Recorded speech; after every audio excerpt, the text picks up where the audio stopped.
Hello and welcome back to my channel. My name is Harleigh, food blogger, content creator and overeater. On today's video, I'm going to be showing you how to make Swiss meringue buttercream.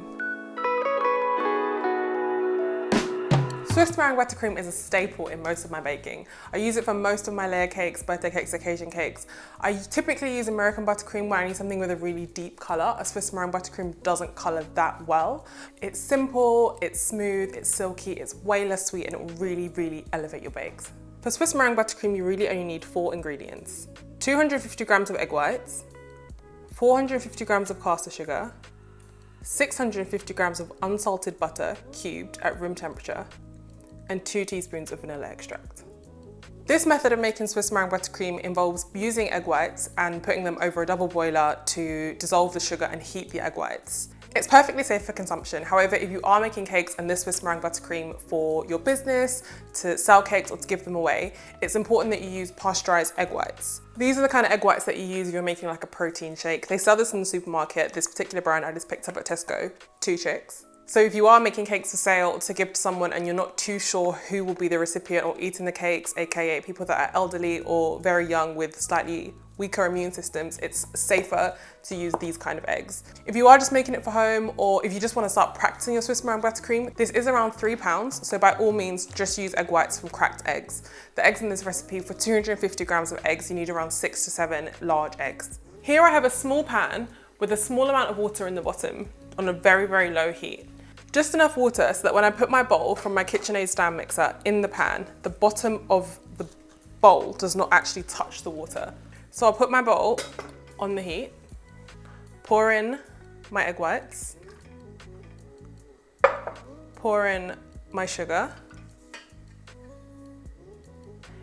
and take a clean whisk and just incorporate that all together.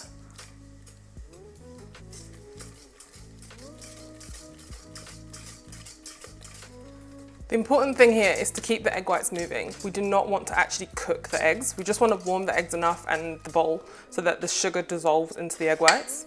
If you use the egg whites that I was talking about, the pasteurized egg whites from a can, and they've been in the fridge, then once you've measured out the egg whites, leave them for around 20 to 30 minutes, maybe less depending on how warm your environment is, just to come up to room temperature, because then it makes this process of incorporating the sugar so much easier. At the beginning, this mixture is quite thick, but you'll feel as the sugar dissolves and the egg white warms that this gets really, really thin. And that's kind of a sign that you know that it's ready. The ultimate check to see if it's ready is if any of the sugar granules, if you can feel them between your fingers. But for now, as you can see, it's still yellow, quite thick, and I can see loads of sugar granules around the edge of the bowl here. It's nowhere near ready. This will take about 5 minutes. As you can see now, the mix is a lot whiter. It's almost frothy as well from where I've been whisking it constantly, and a little bit of air has started getting into it, which is basically what we're going to be doing when we make the meringue anyway. As I've been mixing, I've been scraping down the sides of the bowl to make sure that any of those sugar crystals around the edge are completely incorporated. What I'll do now is just pull the whisk up, and when I create this ribbon, pinch a little bit of it and see if I can feel any sugar crystals. I can't feel any sugar crystals in that, so now I'll now turn the heat off and move this over to my stand mixer with a balloon whisk attachment on. Put your warmed sugar and egg white mix onto your stand mixer and turn the mixer onto a low beating speed. You just want to do this so that you don't kick up the mix everywhere because it's still super fluid. Do this for literally like 1 minute before you turn the speed back up. Again, after like another maybe 2 to 3 minutes, you can put the speed up again until you're on probably not full speed of your electric mixer, but maybe second or third to top speed. And then you just want to keep an eye on it. So just keep beating the mixture until soft peaks occur. Quick, thick check. She thick, ooh, she thick, but I can still see as it's beating that there's like some kind of thinner, more liquidy egg white mix around the edge of the bowl. So I'm gonna keep mixing this for a little bit longer.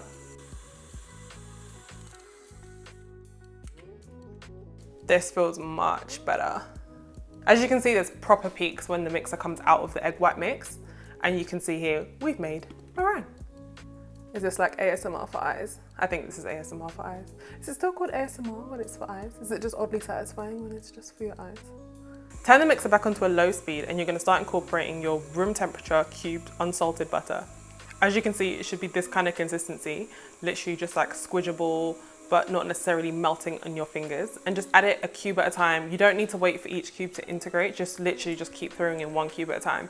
Just so that they don't all stick together and there's not one big lump of butter. When you're making Swiss Meringue Buttercream, there's this thing that bakers call the soupy stage of Swiss Meringue Buttercream, which is where it just looks like everything's going wrong. It looks like it's never going to incorporate. There seems to be like a liquid from your egg whites and just lumps of butter in it.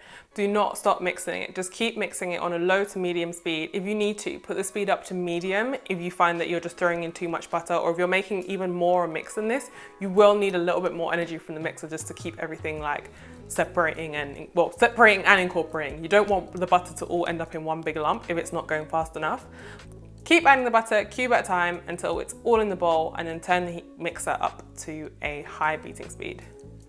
Everything about what I'm doing today has kind of been the right temperature, the right timing, so I didn't actually have a soupy stage. Sometimes I do. If my mixer's too warm, if the mixer has been on all day, the mixer actually kicks out more heat than normal, so it can like disrupt how the balance of the meringue and the butter is actually incorporating. But as you can see, mine's whipping really, really soft and smooth already. It's already looking almost fully incorporated, but I'm gonna give it a little bit longer in the mixer before turning off the mixer and scraping down the sides of the bowl and going at it again.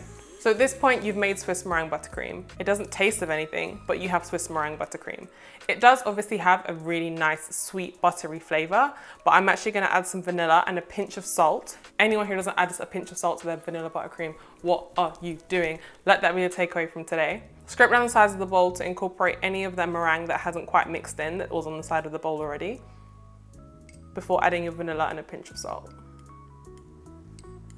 This is really hard to film like one-handedly. Well, kind of one-handedly, but two-handedly, but yeah, this is difficult. So after you've whipped your buttercream for around 5 minutes, take off the whisk head and put on a regular paddle attachment. Then you're gonna whip the buttercream again for like another 1 to 2 minutes.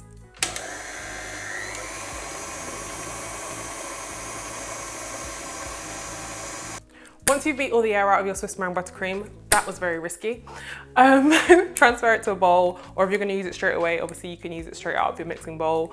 Color it, fill with it, cover with it, literally pipe with it, anything you want. Do bear in mind, I'm really enjoying this.